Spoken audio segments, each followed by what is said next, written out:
வணவர்களே vision 9 டிவிக்காக நான் உங்கள் லக்ஷ்மி நாராயணன். இப்போ நம்ம பார்க்க போகிறது வார ராசிபலன் 1ஆம் தேதியிலேருந்து 7ஆம் தேதி வரை எப்படி இருக்க போகுதான்னு பார்க்க போகிறோம். எப்போதுமே சொல்கிறதான் லக்னத்துக்கு பாருங்கள். ராசிக்கு பார்ப்பதை விட லக்னத்துக்கு பார்க்குறது ரொம்ப பர்ஃபெக்டாக இருக்கும். உதாரணமாக ஒரு மகர லக்னம் ரிச்சிக ராசினா நீங்கள் ரிச்சிக ராசிக்கான பலன்களை பார்க்கறத விட மகர ராசிக்கான பலன்களை பார்க்குறது ரொம்ப ரொம்ப சிறப்பாக இருக்கும்.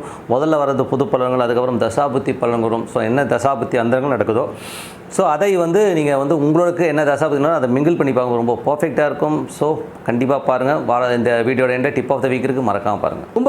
கும்பராசிக்கு பார்த்தீங்கன்னா உங்களுக்கு ராசி அதிபதி ராசியிலே இருக்கும்போது அதுவும் சனி குருடைய சாரத்தில் சொத்துக்கள் வாங்குறதுக்கான வாய்ப்புகள் ரொம்ப நல்லா இருக்குங்க. ஸோ சொத்துக்கள் விஷயங்கள் ரொம்ப சிறப்பான பலன்களை கண்டிப்பாக எதிர்பார்க்கலாம். புதிய சொத்துக்கள் வாங்குறது, சொத்துக்கள் அமைவதற்கான வாய்ப்புகள் ரொம்ப நல்லா. ஏன்னா அந்த 2 அதிபதி எங்களுடைய சாரத்தில் ராசி அதிபதி வரும்போது வரும். ஸோ அது அம்மா ஏதாச்சும் கோச்சிக்கிட்டு போயிருந்தாங்கன்னா கூட அவங்க அம்மா அப்பாலாம் வீட்டுக்கு இணைவதற்கான வாய்ப்பில் பேசிட்டு போகிறதுக்கான வாய்ப்புலாம் ரொம்ப நல்லா இருக்குது. மற்றபடி பார்த்தீங்கன்னா 2 அதிபதி நாளில் இருக்கும்போது புதிய சொத்துக்களில் சிறப்பான பலன்கள் இருக்கும். ஏதாவது லோன் போட்டு ஒரு வண்டி வாகனம் சொத்துக்கள் வாங்குறதுக்கான வாய்ப்புகள் ரொம்ப சிறப்பாக இருக்குது. 3ஆம் அதிபதி செவ்வாய். ஸோ 3 அதிபதி செவ்வாய் சுக்கிரனுடைய சாரத்தில் போகும்போது நிறைய வருமானங்கள் வர்றதுக்கான வாய்ப்புகள் இருக்குது. சொத்துக்கள் பிரிவினைகள், பாக பிரிவினைகள் மூலியமாக ஒரு நல்ல பலன் கிடைக்கிறதுக்கான வாய்ப்பு ரொம்ப நல்லாயிருக்கு. மற்றபடி 4 மற்றும் உங்களுக்கு 10ஆம் அதிபதியான செவ்வாய். ஸோ 4 மற்றும் 10ஆம் அதிபதியான 4 மற்றும் 9ஆம் அதிபதியான சுக்கிரன் பார்த்திங்கன்னா உங்களுக்கு 5இல் இருக்கும்போது கொஞ்சம் அப்பா அம்மா நடுவில் நல்ல ஒரு உறவுகள் இருக்கிறதுக்கான வாய்ப்பு ரொம்ப நல்லாயிருக்கும். அது மட்டும் இல்லாமல் பார்த்திங்கன்னா சொத்துக்கள் மூலியமாக நல்ல பணம் வர்றதுக்கான வாய்ப்புலாம் ரொம்ப சிறப்பாக இருக்குது. வெளிநாட்டில் இருக்கிறவங்களுக்குலாம் பார்த்திங்கன்னா புதிய ஒப்பந்தங்கள் கையெழுத்தாடுறதுக்கான வாய்ப்புகளும் ரொம்ப சிறப்பாக இருக்கும். ஸோ அதெல்லாமே ரொம்ப நல்லாயிருக்கு. 5 ஸோ 5ஆம் அதிபதியான புதன். ஸோ 5 8ஆம் அதிபதி புதன் 6 வேலை விஷயங்கள் ரொம்ப கவனமாக இருக்கணும். வேலையில் தேவையில்லாத ஒரு மன உளைச்சல், ஸ்ட்ரெஸ்ஸு, டென்ஷன் வர்றதுக்கான வாய்ப்புகள் ரொம்ப கவனமாக இருக்கணும். வேலை வாய்ப்புகள் நல்ல ஏற்றங்கள் தான். தேவையில்லாத டென்ஷனை மண்டையில் போட்டுவிட்டு ஓட்டுறது தவிர்க்க முடியாது. ஸோ அதுக்கப்புறம் உங்களுக்கு 7ஆம் அதிபதி. ஸோ 7ஆம் அதிபதியான சூரியன் உங்களுக்கு 5இல் இருக்கும்போது கணவன் மனைவி உறவு ரொம்ப சிறப்பாக இருக்கும். ஸோ நல்ல ஒரு லாபங்கள், பார்ட்னர்ஷிப் சம்மந்தமான விஷயம், நல்ல லாபங்கள். கணவனால் மனைவிக்கோ, மனைவியால் கணவனுக்கோ நல்ல லாபங்கள் வருவதற்கான ரொம்ப சிறப்பாக இருக்குது. 6ஆம் அதிபதியான சந்திரன் சிறப்பான ஒரு விஷயத்தில் இருக்கும்போது புதன் வியாழன் பெருத்த லாபங்கள் வருவதற்கான வாய்ப்பு, வேலையில் நல்ல ஏற்ற நல்ல லாபங்கள் வருவதற்கான வாய்ப்பு ரொம்ப சிறப்பாக இருக்குங்க. அதுக்கப்புறம் 8ஆம் அதிபதியான புதன். ஸோ 8ஆம் அதிபதியான புதன் பார்த்திங்கன்னா 6இல் இருக்கும்போது தேவையில்லாத ஒரு மன உளைச்சல் வரும். ஸோ அதனால் கொஞ்சம் கவனமாக இருந்துக்குங்க.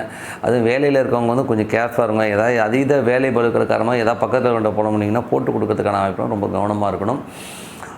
அதுக்கப்புறம் பார்க்கும்போது உங்களுக்கு 9ஆம் அதிபதியான சுக்கிரன். ஸோ 9ஆம் அதிபதியான சுக்கிரன் 5இல் இருக்கும்போது நல்ல ஒரு ஆன்மீக பிரயாணங்கள் போகிறதுக்கான வாய்ப்புகள் நிறைய இருக்குங்க.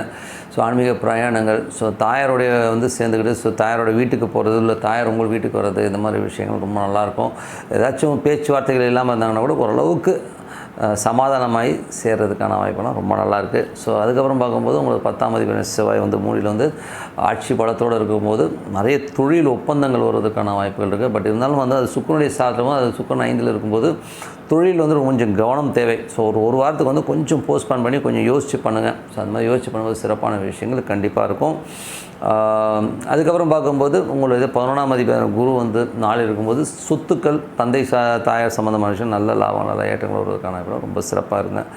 ஸோ எல்லாமே சிறப்பு தான். பட் இருந்தாலும் பார்த்திங்கன்னா இதில் 4 பார்த்திங்கன்னா குரு சந்திரனுடைய சாரத்தில் போகிற காலகட்டங்களில் தாயாரோட உடல்நலம் சார்ந்த விஷயங்களை மட்டும் கொஞ்சம் கவனமாக, கொஞ்சம் மெடிக்கல் ட்ரீட்மெண்ட் அந்த மாதிரி விஷயங்கள் இருக்கும், அது மட்டும் கொஞ்சம் பார்த்துக்கணும். ஸோ இதுவரை பார்த்து பொது பலன்கள். இப்போ தசாபதி பலன்கள் எப்படி இருக்கும்? கும்ப லக்னமாக இருந்து சூரிய தசாபதி சூரியன் பார்த்திங்கன்னா உங்களுக்கு 5இல் இருக்கும்போது கணவன் மனைவி பார்ட்னர்ஷிப் சம்மந்தமான விஷயம், நல்ல லாபங்கள் வர்றதுக்கான வாய்ப்புலாம் ரொம்ப சிறப்பாக இருக்குது. அது ஒரு நல்ல விஷயம். அப்புறம் பார்த்திங்கன்னா கும்ப லக்னமாக இருந்து சந்திர தசாபத்தி நல்ல சிறப்பான பலன், நல்ல விஷயம், நல்ல ஏற்றங்கள் வருவதற்கான வாய்ப்புலாம் ரொம்ப சிறப்பாக இருக்குது. கும்ப லக்னமாக இருந்து செவ்வாய் தசாபத்தி செவ்வாயில் பார்த்திங்கன்னா உங்களுக்கு 10ஆம் அதிபதியாக இருந்து புதிய ஒப்பந்தங்கள் மூலியமாக சிறப்பான பலன்களை கண்டிப்பாக எதிர்பார்க்கலாம். ஸோ அது பார்த்திங்கன்னா உங்களுக்கு அது சுக்கிரனுடைய சாரத்தில் போகும்போது நல்ல ஏற்றங்களும் நிறைய பிரயாணங்கள் மேற்கொள்வதற்கான வாய்ப்புகளை கண்டிப்பாக கொடுத்துரும். கும்ப லக்னமாக இருந்து ராகு தசாபதி ராகு 2இலிருந்து புதனுடைய சாரத்தில் போகும்போது கொஞ்சம் எமோஷன்ஸ் ஜாஸ்தி இருக்கும். இது ஒரு ஜூலை ஒரு 7-8 தேதிக்கு மேலே எல்லாமே மாறிடும். ஸோ அதுவரை கொஞ்சம் கேர்ஃபுல்லாக இருக்கின்ற ஒரு காலகட்டம். அதுக்கப்புறம் எல்லாமே மாற்றம் ரொம்ப சிறப்பான பலன்களை கண்டிப்பாக எதிர்பார்க்கலாம். மற்றபடி வந்து பார்த்திங்கன்னா கும்ப லக்னமாக வந்து குரு தசாபுத்தி நடக்கிறவங்களுக்கு ரியல் எஸ்டேட் சார்ந்த துறைகள், ஸோ வண்டி வாகனம் வாங்குறதுக்கான யோகங்களும் ரொம்ப சிறப்பாக இருக்குது. அதுவும் லோனில் வாங்கலாம்னா வாங்குறதுக்கான ரொம்ப சிறப்பாக இருக்குது. கும்ப லக்னமாக இருந்து உங்களுக்கு வந்து சனி தசாபுத்தி நடக்கிறவங்க, சனி வந்து பார்த்திங்கன்னா ஒரு ராசியிலே இருந்து குருடைய சாரத்தில் இருக்கும்போது வீடு வாசல் சொத்து சுகங்கள் அமைவதற்கான ரொம்ப சிறப்பாக இருக்குது. அது ஒரு நல்ல விஷயங்கள் தான். சில பேர் வந்து நல்ல ஒரு பிரயாணங்கள் மேற்கொள்வதற்கான ரொம்ப நல்லா இருக்குது. வெளிநாடு வெளியூர் வெளி மாநிலங்கள் போகிறதுக்கான பிரயாணங்கள் கண்டிப்பாக சிறப்பாக இருக்குங்க. கும்ப லக்னமாக இருந்து புதன் தசாபுத்தி நடக்கும் பார்த்தீங்கன்னா புதன் வந்து பார்த்திங்கன்னா உங்களுக்கு வந்து 6ல் இருக்குது. 5ஆம் அதிபதி 6லேருந்து அது 8ஆம் அதிபதி 6ல் இருக்கும். வேலை விஷயங்களை ரொம்ப கவனமாக இருக்கணும். வேலையில் வந்து தேவையில்லாத ஒரு மன உளைச்சல் வந்து போகிறதுக்கான வாய்ப்பு ரொம்ப நல்லாயிருக்கும். கொஞ்சம் பார்த்து நடக்கணும். குழந்தைகளுடைய விஷயங்கள் வந்து பார்த்திங்கன்னா குழந்தைகளோட பேச்சுவார்த்தைகள் கொஞ்சம் மன உளைச்சல் கொடுக்கறதுக்கான கொஞ்சம் கவனமாக இருக்கணும். அதனால் வந்து கொஞ்சம் நிறைய வாக்குவாதங்கள்லாம் வந்து தவிர்த்துக்கிறது ரொம்ப ரொம்ப நல்லது.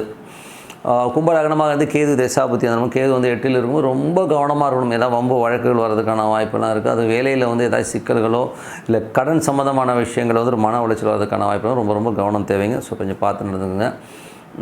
அதுக்கப்புறம் பார்க்கும்போது உங்களுக்கு வந்து கும்ப லக்னமாக வந்து சுக்கிர தசாபுத்தி சுக்கிரன் வந்து பார்த்திங்கன்னா நல்ல ஏற்றுக்கு நல்ல லாபங்கள் வருவதற்கான வாய்ப்புலாம் ரொம்ப சிறப்பாக இருக்குது.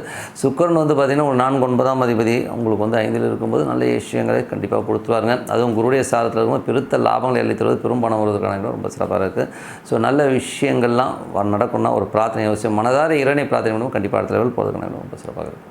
Tip of the week. So tip of the வீக்கில் வந்து பார்த்திங்கன்னா வக்ர கிரகங்கள் என்ன பலன் தரும் அதை பற்றி தான் பேச போகிறோம். ஸோ மேஜராக வந்து பார்த்திங்கன்னா வக்ர கிரகங்களை பற்றி நிறைய பேர் வந்து நிறைய விஷயங்கள் சொல்லலாம். ஸோ 8ல் வக்ரமானோம்னா நமக்கு வந்து அந்த கெட்ட பலன்கள் நடக்காது, இந்த மாதிரிலாம் நிறைய விஷயங்கள்லாம் இருக்குது. பட் ப்ராக்டிக்கலாக சொல்ல போனோம்னா வக்ர கிரகங்கள் என்ன மாதிரி வேலை செய்யுங்கிறத முதல்ல புரிஞ்சுக்கங்க.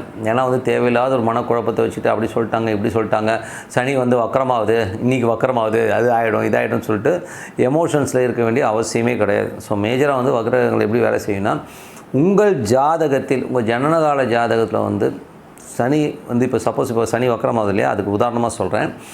சனி வக்கரமாக இருக்குதுன்னு வச்சுப்போமே, அப்போ தான் இந்த சனியுடைய விஷயங்கள் வந்து வக்கரமாக இருக்கிற இடத்த வச்சு பலன் தரும். இப்போ உதாரணத்துக்கு சொல்ல போனோம்னா எப்படி சொல்கிறது, கடக ராசிக்காரர். ஸோ கடக ராசிக்காரர்கள் வந்து பார்த்தா இப்போ 8ல் சனி இருக்குது. ஸோ 8ல் சனி இருந்தால் ஐயோ அஷ்டம சனி ரொம்ப படுத்திடும் ரொம்ப பாடாப்படுத்திடும் அப்படி இப்படிலாம் சொல்லுவாங்க.